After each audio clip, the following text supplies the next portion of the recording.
बिस्मिल्लाहिर्रहमानिर्रहीम अस्सलाम वालेकुम। तो आज हम इंशाल्लाह केमिस्ट्री के एक इम्पॉर्टेंट टॉपिक के बारे में पढ़ने जा रहे हैं। लास्ट लेक्चर ऑलमोस्ट एक महीने पहले अपलोड किया था, काफ़ी सारा गैप आ गया, लेकिन इसकी कुछ वजूहत थी। तो इंशाल्लाह आज से कंटिन्यूसली आपके सामने टॉपिक आते रहेंगे। तो आज का इम्पॉर्टेंट टॉपिक है बैलेंस केमिकल इक्वेशन।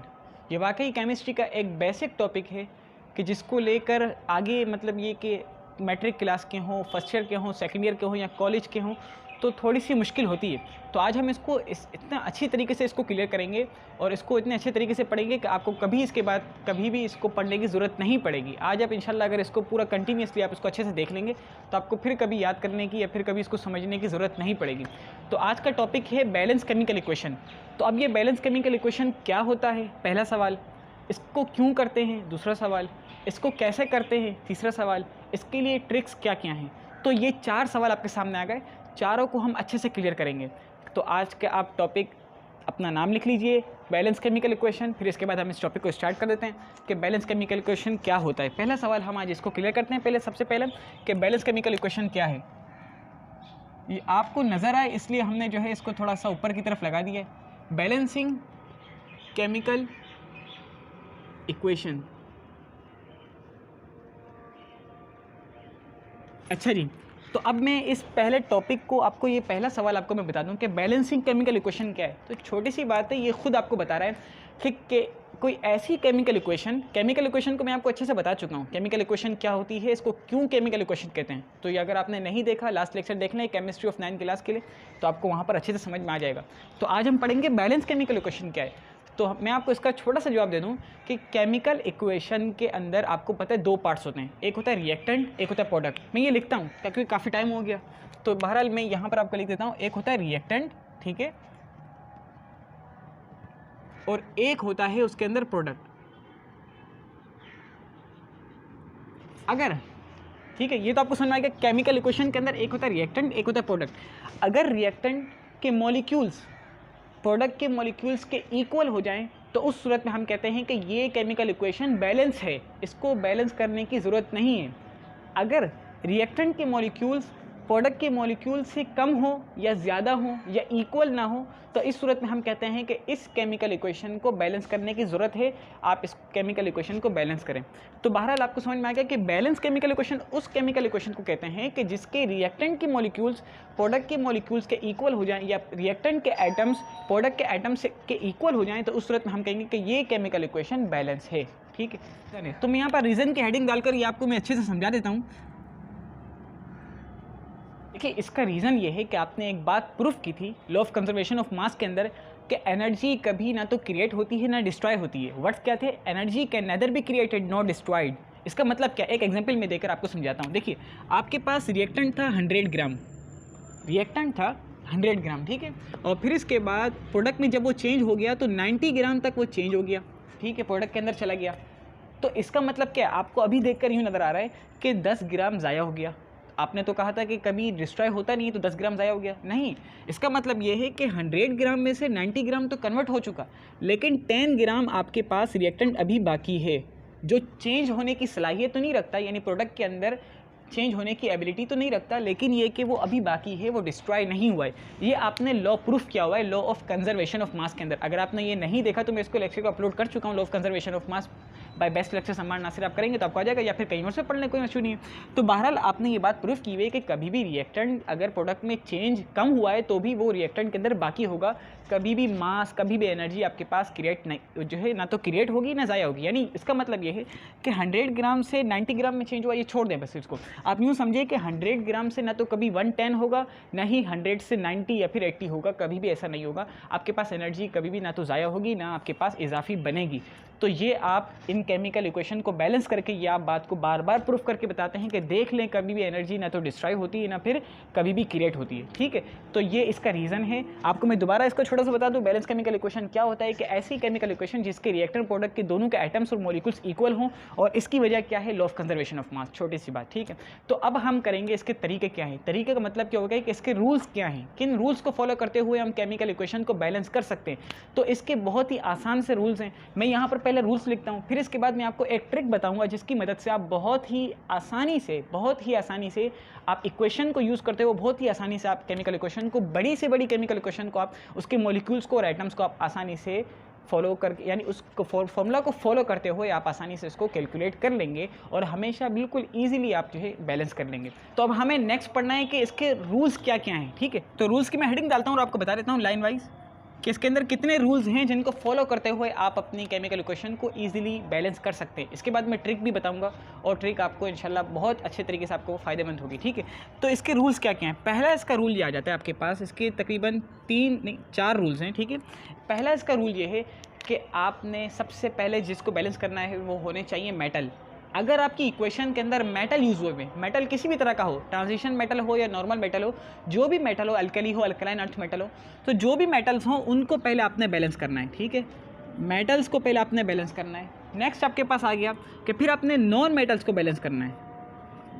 ठीक है, आपने पहले मेटल्स को जो है रूल के मुताबिक मेटल्स को पहले आपने बैलेंस करना है, फिर इसके बाद आपने नॉन मेटल्स को बैलेंस करना है। एक इंपॉर्टेंट बात इन सब के बाद मैं आपको बताऊंगा, नॉन मेटल्स के बाद, नॉन मेटल का मतलब क्या है, जैसे कार्बन, नाइट्रोजन, ठीक है, ये क्या आते हैं, ये सारे के सारे नॉन मेटल्स में आते हैं। फिर इसके बाद आपने ऑक्सीजन को बैलेंस करना है। ऑक्सीजन मैं आपको यहाँ लिख देता हूँ, ऑक्सीजन। ठीक है, और लास्ट आपने हाइड्रोजन को बैलेंस करना है। लास्ट आपने हाइड्रोजन को बैलेंस करना है। सबसे पहले आपने मेटल को करना है। मेटल का मतलब मैं यहाँ पर लिख देता हूँ, जैसे कि जिंक हो गया, मैग्नीशियम हो गया, पोटेशियम हो गया, जो भी हो गए।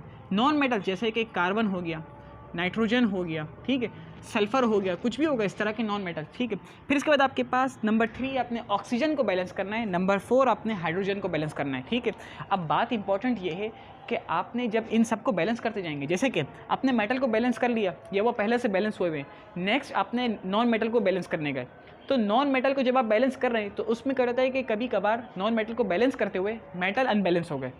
तो जब भी आप नेक्स्ट की तरफ जाएंगे, यानी कि आपने मेटल को बैलेंस करके जब आप नेक्स्ट की तरफ गए और इसको आपने बैलेंस किया तो ये दोबारा से ख़राब हो गए, तो इस सूरत में पीछे जाकर इसको दोबारा सही करके आगे जाना है।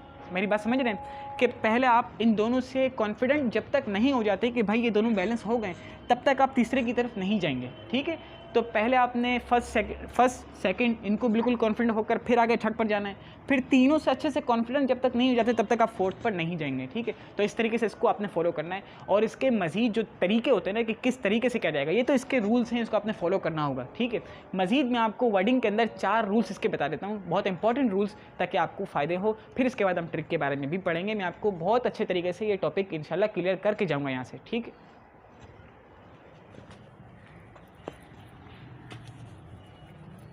इसके मज़ीद मैं उसकी भी हेडिंग रूल्स के मुताबिक डाल लेता हूँ कि भाई वो भी रूल्स ही हैं। ठीक है, वो क्या है आपके पास कि देख लीजिए, पहली बात तो ये है कि आपने करेक्ट फार्मूला लिखना है।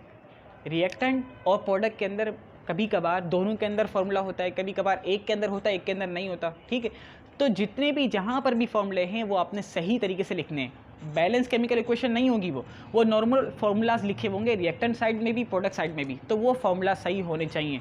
तो पहला आपके पास ये है कि आपको जब भी आपको कोई इक्वेशन दी जाए तो उसमें आपने ये देख लेना है कि यार करेक्ट फार्मूला करेक्ट है या नहीं। तो राइट करेक्ट फार्मूला, पहले आपने फार्मूला को करेक्ट करना है। ठीक है, राइट करेक्ट फार्मूला, पहला आपका रूल ये है। ठीक है, नेक्स्ट आपका रूल ये आता है कि आपने एटम्स को बैलेंस करना है। ठीक है, एटम्स को आपने बैलेंस करना है। ठीक है, बैलेंस दी एटम्स। अब आपको मैं यहाँ से एक इंपॉर्टेंट और बहुत अहम की बात बता दूँ। ठीक है, बैलेंस दी एटम्स, ये आपका सेकंड रूल है। और एटम के मुताबिक आपको मैंने बताया कि अगर वो मेटल्स हैं तो सबसे पहले मेटल्स को, ठीक है, एटम किस किस तरह के हो सकते हैं यहाँ पर हम एक डालकर समझा देता हूँ मैं आपको। जैसे अभी मैंने आपको बताया कि वो मेटल्स हो सकते हैं, ठीक है, वो नॉन मेटल्स हो सकते हैं, वो आपके पास जो है ऑक्सीजन हो सकता है, वो आपके पास हाइड्रोजन हो सकता है। ठीक है, तो आपको बात समझ आ गई ना कि एटम को किस तरीके से बैलेंस करना है। एटम को बैलेंस करने के अंदर भी ये 4 तरीके आपने अपनाने होंगे कि पहले मेटल को करना है, फिर नॉन मेटल को करना है, फिर दोनों से कॉन्फिडेंट होकर ऑक्सीजन पर जाना है, फिर तीनों से कॉन्फिडेंट होकर आपने हाइड्रोजन पर जाना है। तो ये थोड़े तरीके याद रखने होंगे, बस ये आसान सा तरीका, एक मरतबा देख लें इंशाल्लाह आपको याद रहेगा, उम्मीद है। तो नेक्स्ट आपके पास आ गया बैलेंस्ड आइटम्स। अच्छा, एक बात मैं आपको बता दूं कि कोवेलेंट मॉलिक्यूल्स होते हैं। कोवेलेंट मॉलिक्यूल की हमेशा 2 टाइप्स होती हैं, एक होते हैं पोलर, एक होते हैं नॉन पोलर। ठीक है, यहाँ पर नॉन पोलर की बात चल रही है। नॉन पोलर उनको कहते हैं कि जिन 2 एटम के दरमियान इलेक्ट्रोनेगेटिविटी डिफरेंस 0 होता है, ऊपर की बात नहीं है, थोड़ा इसको समझने की कोशिश करें। इंशाल्लाह ये मैं आगे भी समझा दूंगा आपको, इसके 2 पार्ट्स जाएंगे। अभी मैं आपको ये सारे तरीके बता रहा हूँ और 3-4 इक्वेशन समझा दूंगा। फिर इसके बाद नेक्स्ट मैं आपको काफ़ी सारे क्वेश्चंस करवाऊंगा जो आपके मुमकिन है कि पेपर से रिलेटेड होंगे इंशाल्लाह, ठीक है। तो बहरहाल ये आपके पास आ गया, सेकंड रूल भी आ गया, बैलेंस द आइटम्स। और ये मैंने तरीका आपको बता दिया कि पहले किसको प्रेफर करना है, फिर इसके बाद किसको, ठीक है। तो ये थर्ड मैं आपको बता दूँ यहाँ पर कि आपके पास जितने भी मॉलिक्यूल्स होंगे ना, आपको उसको डायटोमिक फॉर्म में लिखना होगा। मॉलिक्यूल्स को हमेशा किस फॉर्म में लिखना होगा, डायटोमिक मॉलिक्यूल्स। मैं यहाँ पर मुख्तसर सा लिख देता हूँ कि डायटोमिक मॉलिक्यूल्स। डायटोमिक मॉलिक्यूल्स का मतलब क्या होता है कि यार आप जब भी हाइड्रोजन की एडिंग करेंगे ना, हाइड्रोजन को जब भी आप प्लस कर रहे होंगे, हाइड्रोजन को या ऑक्सीजन को या नाइट्रोजन को, ऐसे जितने भी एटम को जब आप वो ऐड करने जाएंगे तो इस सूरत के अंदर आप उनको डायटोमिक मॉलिक्यूल की फॉर्म में लिखेंगे। डायटोमिक मॉलिक्यूल की फॉर्म ये होती है N2H2, ठीक है। इस तरीके से आप उनको ऐड करेंगे। सिर्फ N या सिर्फ H ये तरीका सही नहीं है, इस तरह नहीं करेंगे। जब भी एडिंग करेंगे, आगे की बात है इंशाल्लाह, अभी तो आपको ये कोई काम आने की नहीं है, लेकिन फिर भी ये रूल है तो इसलिए मैंने आपको बता दिया, ठीक है। इस तरीके से आपने एडिंग करनी होगी, ये तरीका सही नहीं है, ठीक है। सिर्फ नाइट्रोजन लिख देना, सिर्फ हाइड्रोजन, ये कहलाते हैं डायटोमिक मॉलिक्यूल जिनके दरमियान इलेक्ट्रोनेगेटिविटी डिफरेंस होता है, ठीक है, 0 यार, 0, ठीक है। ये एक्शन 0 को बता रहा था। लास्ट आपने ये देख लेना है कि आपकी केमिकल इक्वेशन चेक करना है, check the equation, check the chemical equation, check the chemical equation, ठीक है। चेक दी केमिकल इक्वेशन मतलब ये कि आपने लास्ट जो है चेकअप कर लेना है कि यार आपकी इक्वेशन बिल्कुल सही हो चुकी है, इनके दरमियान मॉलिक्यूल, एटम, सब करेक्ट फार्मूला, सारी चीज़ें हैं नहीं है, मेरे सारे रूल्स इस पर अप्लाई हो चुके हैं, तो अब ये इक्वेशन बिल्कुल सही है, इसको आगे जाने दो, ठीक है। तो बहरहाल ये आपके पास 4 रूल्स आ गए। दूसरे रूल के मुताबिक मैंने आपको बताया कि एटम को बैलेंस करने के लिए पहले मेटल को प्रेफर करना है, नॉन मेटल्स को फिर करना है, फिर ऑक्सीजन को करना है, फिर हाइड्रोजन करना है, और इनके दरमियान भी जो मैंने इंपॉर्टेंट बात बताई वो भी आपने याद कर ली होगी यकीनन।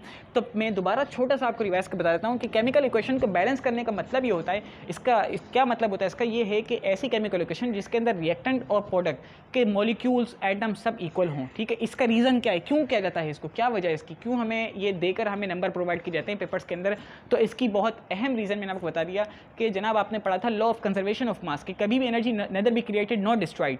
तो ये आप प्रूफ करके बता रहे होते हैं कि देख ले यहाँ पर कि एनर्जी क्रिएट भी नहीं हो रही है, एनर्जी डिस्ट्रॉय भी नहीं हो रही। इसकी मैंने बहुत अहम एग्जाम्पल आपको यहाँ पर दे दी, और ये फिजिकल एग्जाम्पल की तरीके से, ठीक है। फिर नेक्स्ट आपको रूल्स बताए थे, रूल्स के अंदर यहाँ पर आ गया पहला करेक्ट फार्मूला क्या होता है, ठीक, करेक्ट फार्मूला बताना है, ठीक है। ये सारी चीज़ें आपने रूल को तो अभी देख लिया।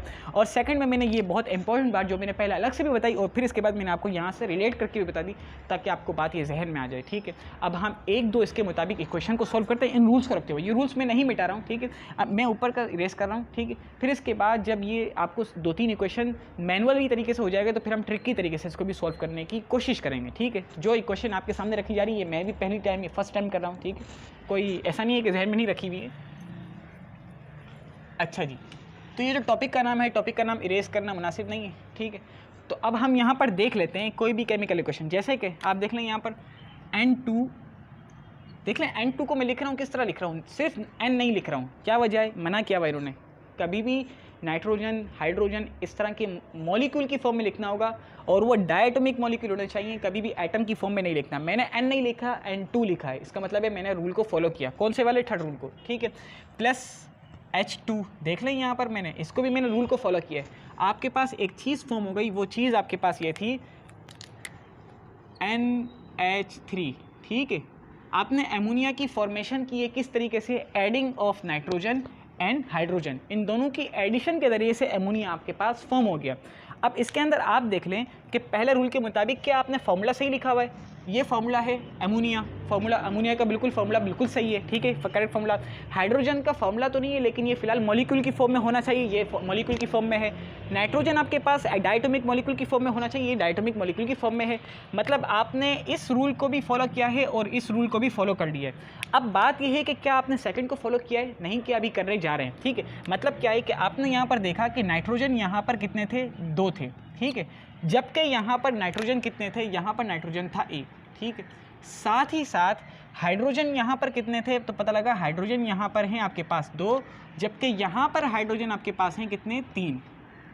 तो इसका मतलब ये है कि यहाँ पर एमोनिया 1 ज़्यादा है और यहाँ पर हाइड्रोजन 1 ज़्यादा है। तो इसको बैलेंस किस तरीके से करें, बिल्कुल आसान सा तरीका है कि इसको नाइट्रोजन जो यहाँ पर 2 हैं तो पहले तो नाइट्रोजन को कर लें। क्यों? क्योंकि हमने पढ़ा था कि पहले मेटल को करेंगे, तो मेटल्स यहाँ पर नहीं है। फिर हमने पढ़ा था कि नॉन मेटल्स में कौन आता है, मैंने एग्जांपल दी थी आपको यहाँ पर कि कार्बन, नाइट्रोजन वगैरह जो मैंने इससे पहले लिखे थे। तो यहाँ पर नॉन मेटल्स में आ गया नाइट्रोजन, तो पहले नाइट्रोजन को प्रेफर करना है। तो हमने नाइट्रोजन को बैलेंस करने के लिए सबसे पहले यहाँ पर क्या लगा दिया, 2 लगा दिया। तो नाइट्रोजन यहाँ भी 2 होगा, यहाँ भी 2 होगा, ठीक है। अब आपने देखा कि यार यहाँ पर हाइड्रोजन 2 हैं, अब यहाँ पर कितने हो चुके हैं, यहाँ पर अब हाइड्रोजन हो चुके हैं 6। तो अब क्या तरीका है कि यहाँ पर 2 हैं, यहाँ पर 6 हैं। तो इसका बिल्कुल आसान सा तरीका है और वो रूल्स के मुताबिक भी आता है कि मैं इसको 3 से मल्टीप्लाई कर दूँ। 3 से जब मैं इसको मल्टीप्लाई कर दूंगा तो इस सूरत के अंदर यहाँ पर भी हाइड्रोजन 6 हो गए, यहाँ पर भी हाइड्रोजन 6 हो गए। अब ये इक्वेशन मेरी बिल्कुल सही बन गई। क्या इक्वेशन बन गई है कि N2 + 3H2 = 2NH3, ठीक है। मतलब आपने प्रूफ करके बता दिया है कि law of conservation of mass के मुताबिक कि energy can neither be created no destroyed, कि एनर्जी ना तो क्रिएट हुई है ना डिस्ट्रॉय हुई है, बल्कि जो थी वही रही है, ठीक। तो N2 2 नाइट्रोजन 3H2 2H3, एक ही बात है, 6 हाइड्रोजन इक्वल हो गई, बिल्कुल आसान थी। तो इसके मतलब अब मैं आपको 2-3 केमिकल इक्वेशन मैनुअली तरीके से बताता हूँ, फिर इसके बाद लास्ट आपको ट्रिक बताई जाएगी। और ट्रिक बहुत इंपॉर्टेंट है जिससे आपको हर जगह पर चलेगी, कभी भी आपको परेशान होने की ज़रूरत नहीं पड़ेगी, ठीक है। ये तो बिल्कुल बेसिक है, इसलिए बिल्कुल आसान सी इक्वेशन बता रहे हैं। इंशाल्लाह आपको नेक्स्ट आगे जाकर थोड़ी इंपॉर्टेंट और थोड़ी मुश्किल सी भी करवाएंगे, और मुश्किल फिर आपके लिए बहुत आसान हो जाएगी, ठीक है। तो अब हम आगे चलते हैं नेक्स्ट की तरफ। तो हमारे पास ये रूल्स को अब मिटा दिया जाए ताकि हमें रूल्स याद भी होने चाहिए, ठीक है ना। ये रूल्स आपको भी याद होने चाहिए। रूल्स याद करने का मतलब ये है कि जब आपकी प्रैक्टिस में होगा ये सब कुछ तो आपको जहन में रखने की ज़रूरत ही नहीं पड़ेगी, ठीक है। अच्छा जी, तो नेक्स्ट हमारे पास ये आ जाता है कि आप यहाँ पर मीथेन गैस की ऑक्सीडेशन कर दें या मीथेन गैस को बर्न कर दें in the presence of oxygen. ये हम काफ़ी दफ़ा कर चुके हैं। तो यहाँ पर अब हम बैलेंस करने जा रहे हैं। तो आपके सामने यहाँ पर मीथेन नहीं लिखते, यहाँ पर हम लिखते हैं ईथेन लिखते हैं ताकि उसको अच्छे से हम कर सकें। C2H4 प्लस ऑक्सीजन, ठीक है। आपके पास यहाँ पर बन गया carbon dioxide gas plus water molecule. साथ ही साथ आपके यहाँ पर क्या हो जाती है, हीट आपके पास ज़ाया होती है, यानी हीट आपके पास इवॉल्व हो जाती है, ठीक है ना। तो बाहर आगे चलते हैं, ठीक है। आपके पास ये लिखा हुआ ईथेन, ईथेन का फॉर्मूला क्या होता है, C2H4, ठीक है। CnH2n के मुताबिक ये बनता है ईथेन C2H4। मतलब फॉर्मूला जो हमारे पास जो पहला रूल है कि करेक्ट फॉर्मूला आपके पास सही होना चाहिए, तो ये फॉर्मूला सही है। थर्ड रूल में हमने पढ़ा था कि जब भी मॉलिक्यूल को लिखेंगे तो डायटोमिक की फॉर्म में लिखेंगे, तो ये डायटोमिक है। O2 लिखा है, मैंने O नहीं लिखा। मैंने पहले रूल को भी फॉलो किया है, थर्ड रूल को भी फॉलो किया है। कार्बन डाइऑक्साइड का फॉर्मूला CO2 होता है, मैंने फर्स्ट रूल को अच्छे से फॉलो किया है, करेक्ट फॉर्मूला लिखा हुआ है, ठीक है। वाटर का भी सही फॉर्मूला क्या H2O है, मैंने करेक्ट फॉर्मूला लिखा हुआ है। तो पहला रूल पूरा सही तरीके से फॉलो हो गया, और थर्ड रूल यहाँ पर इस पर फॉलो होना था वो भी हो चुका। सेकंड रूल बाकी है। सेकंड रूल क्या है, उसके अंदर आपने ये पढ़ा हुआ है कि दोनों के एटम को बैलेंस करना है। यहाँ पर कितने कार्बन हैं, 2 हैं, यहाँ पर कितने हैं, 1 है, ठीक है। तो ये बैलेंस नहीं है, करेंगे इसको, टेंशन नहीं लें। हाइड्रोजन यहाँ पर आपके पास हैं 4, ठीक है, और यहाँ पर कितने हाइड्रोजन, 2 हैं। ऑक्सीजन यहाँ देख लें पहले, ऑक्सीजन यहाँ पर आपके पास हैं 2, जबकि यहाँ पर 2 और 1 ये 3, तो यहाँ पर ऑक्सीजन है आपके पास 3।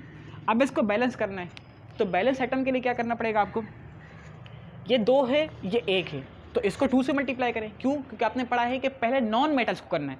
नॉन मेटल्स में आते हैं कार्बन, मेटल तो कोई है ही नहीं, तो पहले नॉन मेटल को कर लें, यानी इसको आप 2 से मल्टीप्लाई कर दें। तो आपका ये वाला काम हो चुका, ये भी 2 थे, ये भी 2 हो गए, ठीक है, काम हो चुका ये वाला। अच्छा, नेक्स्ट आपने यहाँ पर देखना है कि अब आपके पास हैं 4 ऑक्सीजन 2 to the 4, और यहाँ पर आपके पास हैं 1 ऑक्सीजन और, तो यानी 5 ऑक्सीजन हो चुके हैं।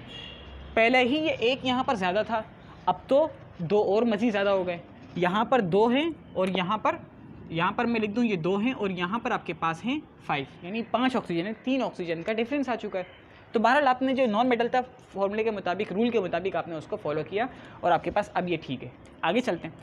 आगे का सीन ये है कि ऑक्सीजन यहाँ पर हमने बैलेंस करना है, क्योंकि आपने देखा था कि जब आपके पास नॉन मेटल्स हो जाएं तो फिर ऑक्सीजन को करना है, फिर हाइड्रोजन को करना है। तो हाइड्रोजन से पहले हम करेंगे ऑक्सीजन को बैलेंस। ऑक्सीजन यहाँ पर कितने हैं, 4 5 ये लिखा हुआ है मैंने, और यहाँ पर कितने हैं, 2 हैं। तो अब क्या तरीका इख्तियार करेंगे जिसकी मदद से हमारे पास 5 और 5 दोनों जगह पर बैलेंस हो जाएँ। तो क्या करना पड़ेगा, तो मैं यहाँ पर फ़िलहाल यूँ कर देता हूँ कि 5/2 क्या मतलब होगा, 5/2 का मतलब होता है इज इक्वल्स टू 2.5। 2.5।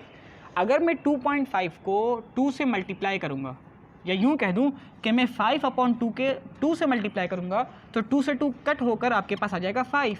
तो यहाँ पर भी 5 ऑक्सीजन, यहाँ पर भी 5 ऑक्सीजन है, तो इक्वल हो जाएंगे ना। तो मैंने रूल के मुताबिक ऑक्सीजन को भी बैलेंस कर दिया है। बाद में मैं फ्रैक्शन को ख़त्म कर दूंगा, लेकिन अभी फ़िलहाल रूल को फॉलो करना है। अच्छा जी, तो ऑक्सीजन फॉलो होगा। यहाँ पर 4 ऑक्सीजन है और 4 हाइड्रोजन है। अब हाइड्रोजन की बात आ गई, यहाँ पर 2 हाइड्रोजन है। तो क्या तरीका है इसका? इसका तरीका ये है कि हम इसको 2 से मल्टीप्लाई कर दें। तो ये कितने हो गए? ये भी 4 हाइड्रोजन हो गए, ये भी 4 हो गए। तो इन दोनों के दरमियान तो झगड़ा ख़त्म ही हो गया। अभी दोबारा ऑक्सीजन का झगड़ा पैदा हो गया। मैंने कहा था जब तक कॉन्फिडेंट नहीं होंगे तब तक आगे नहीं जाएंगे। तो यहाँ आपने जब हाइड्रोजन को किया तो फिर दोबारा ऑक्सीजन का मसला आ गया। ऑक्सीजन अब कितने हैं यहाँ पर? यहाँ पर 4 और ये 2, कितने हो गए? ये 6 ऑक्सीजन हो गए। कितने ऑक्सीजन हो गए? यहाँ पर हो गए 6 ऑक्सीजन और यहाँ पर कितने हैं? 5 ऑक्सीजन है। तो अब तो बिल्कुल आसान हो गया ना। इस 5/2 को मिटा दें, यहाँ पर 6 ऑक्सीजन है ना, यहाँ पर लगा दें आप 3 2 = 6, 2 1 = 2, 4, 2 + 4 6, 6 = 6 ऑक्सीजन।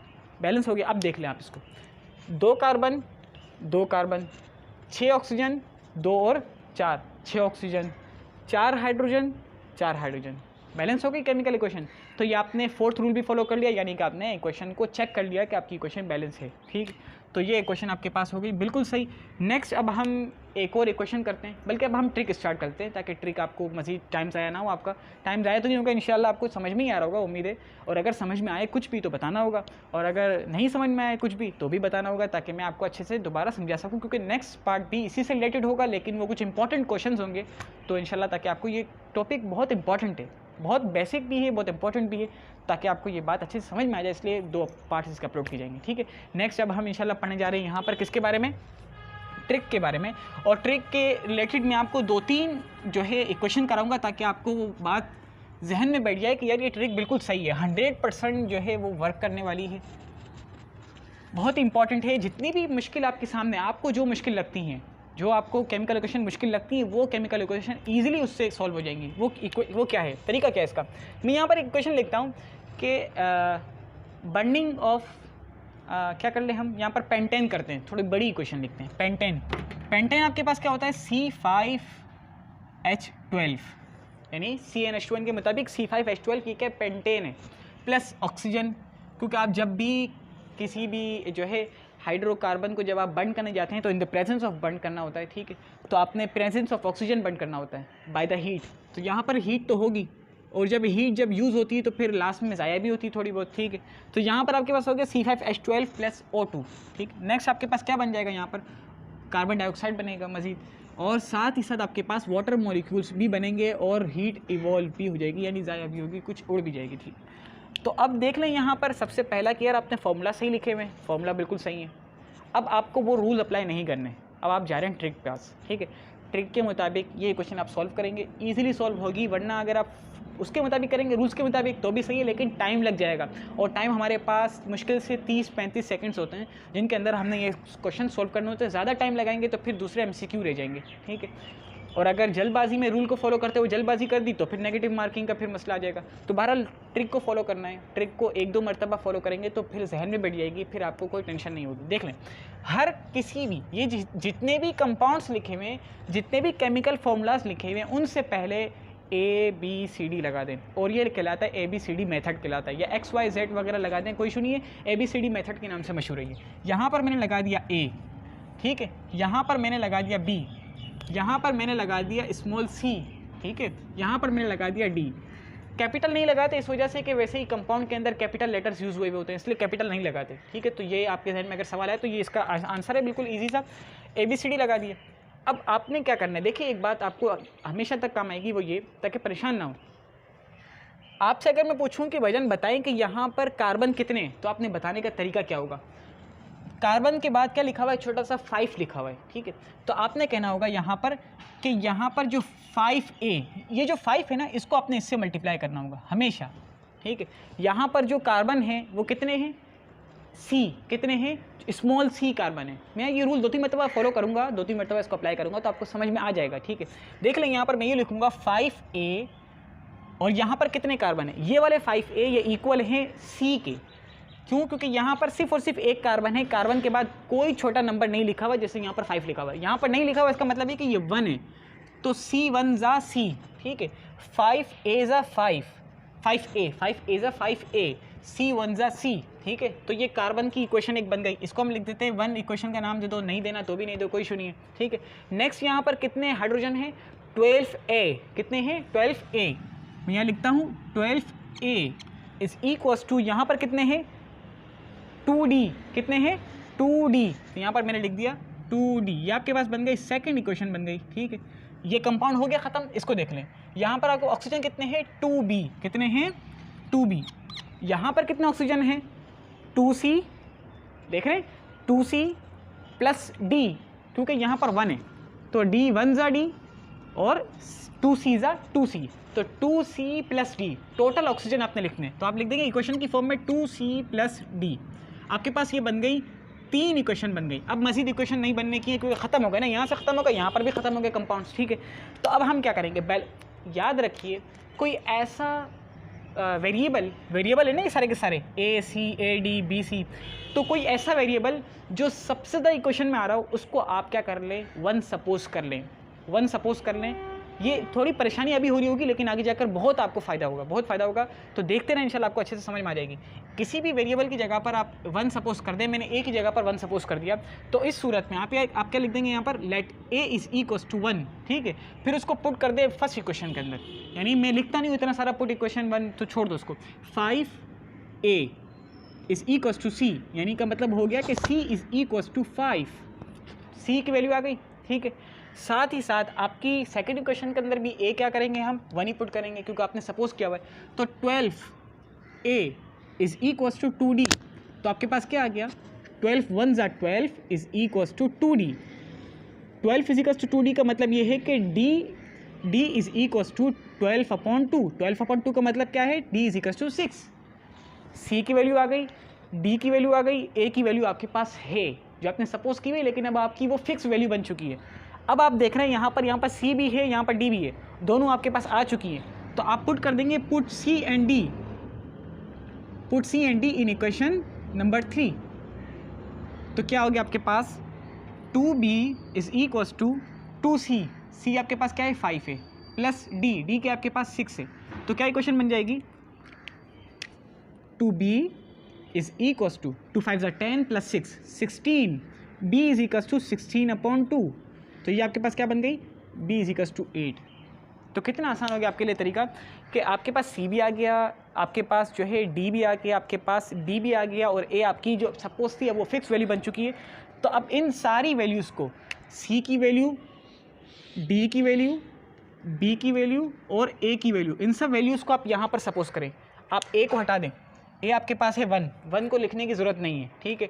C आपके पास क्या है 5 है, 5 लिख दो, यहाँ पर देख लें, यहाँ पर लिखा हुआ है 5, मैंने यहाँ लगा दिया 5, ठीक है। साथ ही साथ आपके पास D क्या है 6 है, तो D की जगह पर आप यहाँ लगा दें 6, ठीक है। साथ ही साथ यहाँ पर ऑक्सीजन आपके पास B लिखे हुए, तो यहाँ आप लिखते हैं 8। इक्वेशन हो गई बैलेंस, देख लें किस तरीके से, कार्बन 5 छोड़ दें, इसको हटा दें, कार्बन 5 कार्बन इक्वल हो गए, 12 हाइड्रोजन 6 टू 12 हाइड्रोजन इक्वल, ठीक है। 16 ऑक्सीजन, यहाँ पर देखें कितने, 5 टू 10, 6 1 जा 6, 10 plus 6 16 oxygen is equal to 16 oxygen.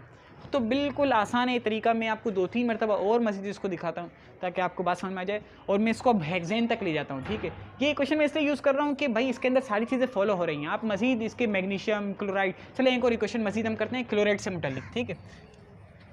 2 equation मैं आपको अब सॉल्व कराता हूँ, फिर इसके बाद हम इसको लेक्चर को एंड करते हैं। पता नहीं अब ये रिकॉर्ड हो भी रहा है, काफ़ी लेंदी हो चुका है, समझाना मकसद है, फिर इसके बाद पार्ट 2 के अंदर भी आपको समझा देंगे, परेशान बिल्कुल भी नहीं होना है, ठीक है, घबराना नहीं है बिल्कुल भी। आपके पास आ गया पोटेशियम क्लोराइड, पोटेशियम क्लोराइड का तरीका ये होता है KClO3, ठीक है। साथ आपके पास आ गया यहाँ पर पोटेशियम क्लोराइड प्लस आपके पास आ गया ऑक्सीजन। देख लें फॉर्मूला सही है नहीं है, फॉर्मूला यहाँ पर ये बिल्कुल एक्यूरेट है, ये बिल्कुल एक्यूरेट फॉर्मूला, ये बिल्कुल एक्यूरेट मॉलिक्यूल की फॉर्म में लिखा हुआ है। तो पहला रूल को तो छोड़ ही दें, फॉर्मूला सही होना चाहिए भाई, ये तो साफ सी बात है। नेक्स्ट आप यहाँ पर लगा दें A, यहाँ पर आपने लगा दिया B, यहाँ पर आपने लगा दिया C, ठीक है। मुमकिन है कि ये फॉर्मूला, इस पर फॉर्मूला हर जगह पर अप्लाई होगा, बिल्कुल परेशान होने की ज़रूरत नहीं है, ठीक है। अब यहाँ पर आप देख रहे हैं कि अगर देखा जाए तो के, अगर मैं इसको वो करना है ना कि इक्वेशन बनानी है, इक्वेशन बनाने का थोड़ा टिपिकल लग रहा होगा, लेकिन ऐसे ऐसे प्रैक्टिस के मुताबिक आपको ये बहुत आसान हो जाएगा आपके लिए, ठीक है। अब यहाँ पर आपसे मैं पूछूंगी पोटेशियम कितने हैं, तो ये कहा जाएगा कि A is equals to B, ठीक है, क्योंकि यहाँ पर भी के इतने ही हैं, यहाँ पर भी के इतने ही हैं, तो लिख देंगे A1 ज़ा A और यहाँ पर भी B1 ज़ा B, तो A is equals to B। अब हम बात करते हैं किसकी, क्लोराइड की, ठीक है। अब ये कितने हैं, Cl, यहाँ पर भी Cl, तो हम ये कह देंगे वही A is equals to B। Equation मेरा ख्याल बनाने की ज़रूरत नहीं है क्योंकि एक ही इक्वेशन बन रही है ना इस। अच्छा, साथ आप देखेंगे यहाँ पर ऑक्सीजन कितने, 3 टाइम्स ऑक्सीजन है, तो मैं यहाँ लिख दूंगा 3A इज इक्वल्स टू, ये देख रहे हैं 3A is equals to 2C, कितने हैं 2C, 3A is equals to 2C। अब आपको पता है कि A B के बराबर है, A B के बराबर है। अब एक ऐसा वो वेरिएबल बन चुका है जो तीनों में आ चुका है, तो इसलिए हम A को सपोज कर लेते हैं 1 के इक्वल, ठीक है। A इज इक्वल्स टू 1, ये लेट लिखना होगा, let A is equals to 1, ठीक है। अच्छा जी, तो हम यहाँ पर पुट करने जा रहे हैं, तो अगर A 1 है तो B क्या हो जाएगा, B खुद ब खुद 1 हो गया, ख़त्म कहानी। अब C क्या होगा, तो आसान सी बात है, 3A पुट कर दिया, ठीक है, 3 1 ज़ा 3 is equals to 2C, C की वैल्यू यहाँ से आ जाएगी आपके पास, ये क्या हो जाएगा आपके पास 3 इज़ इक्वल्स टू 2C और C इज़ इक्वल्स टू 3/2। अब इस वैल्यू को आप इसमें पुट कर दें, आ जाएगा आंसर बिल्कुल इक्वल। A यहाँ पर अपनी जगह पर रहेगा, यहाँ पर B अपनी जगह पर रहेगा, C की जगह पर आप क्या लिख दें यहाँ पर 3/2, क्या लिख दें आप यहाँ पर 3/2। 3/2 का मतलब क्या होता है 1.5 मल्टीप्लाई बाई 2 3, तो 3 ऑक्सीजन, यहाँ पर भी 3 ऑक्सीजन, इक्वल हो गए। फ्रैक्शन की फॉर्म में नहीं लिखना है आपने, तो मैं आपको ये बता दूं फ्रैक्शन की फॉर्म में नहीं लिखने का तरीका ये होता है कि सबके नीचे देखें क्या आ रहा है, इसके नीचे कुछ भी नहीं है मतलब 1, इसके नीचे कुछ भी नहीं है यानी 1, इसके नीचे 2 है, तो जो मैक्सिमम वैल्यू जो नीचे उसमें आ रही है, अपॉन में आ रही है, डिनोमिनेटर में आ रही है, उसको मल्टीप्लाई कर दें। 2 आ रहा है तो 2 से पूरी क्वेश्चन को मल्टीप्लाई कर दें, तो पूरी क्वेश्चन आपके पास क्या बन जाएगी, ऊपर लिख रहा हूँ मैं, 2 times of potassium chlorate plus 2 times of potassium chloride plus 3 times of oxygen. सही है ना, क्योंकि 2 से 2 कैंसिल हो जाएगा, 3 टाइम्स ऑफ ऑक्सीजन आ गए, तो ये आपके पास इक्वेशन बन गई, करेक्ट इक्वेशन बन गई। अब मेरा ख्याल है कि ये ट्रिक को मज़ीद अप्लाई करेंगे नेक्स्ट पार्ट के अंदर। यहाँ तक आपने अगर देखा है, यकीनन देखा होगा, उम्मीद है, तो इंशाल्लाह आपको समझ में आया होगा, अगर नहीं आया तो पूछना है, ठीक है। और नेक्स्ट आपको ये अनाउंसमेंट करनी है मैंने कि अगर किसी ने फ़िज़िकली अगर पढ़ना हो, क्योंकि स्कूल कॉलेजेस वगैरह अनाउंसमेंट आई है कि बंद हो रहे हैं, तो अगर किसी ने फ़िज़िकली पढ़ना हो तरीके से अगर वो कांटेक्ट करना चाहे तो वो कांटेक्ट कर सकते हैं। नंबर है मेरा 0311201099। फेसबुक पर भी अपलोड जो है मैसेज कर सकते हैं, बेस्ट लेक्चर ज़मान नासिर के नाम से हर जगह पर अकाउंट बना हुआ है, तो कहीं पर भी अगर आप चाहें तो कांटेक्ट कर सकते हैं, तो आपको वहाँ पर अच्छे से जवाब दिया जाएगा और इंशाल्लाह आपसे जो है सही से रिप्लाई किया जाएगा, ठीक है। तो अगर किसी ने ऑनलाइन या फिज़िकल पढ़ना हो तो वो कांटेक्ट कर सकते हैं, ठीक है। तो इंशाल्लाह आपको पढ़ाया जाएगा, अच्छे से पढ़ाया जाएगा, ठीक। अल्लाह हाफ़िज़। यहाँ तक आपने देखा, जज़ाकल्लाह, शुक्रिया, ठीक, अल्लाह हाफ़िज़।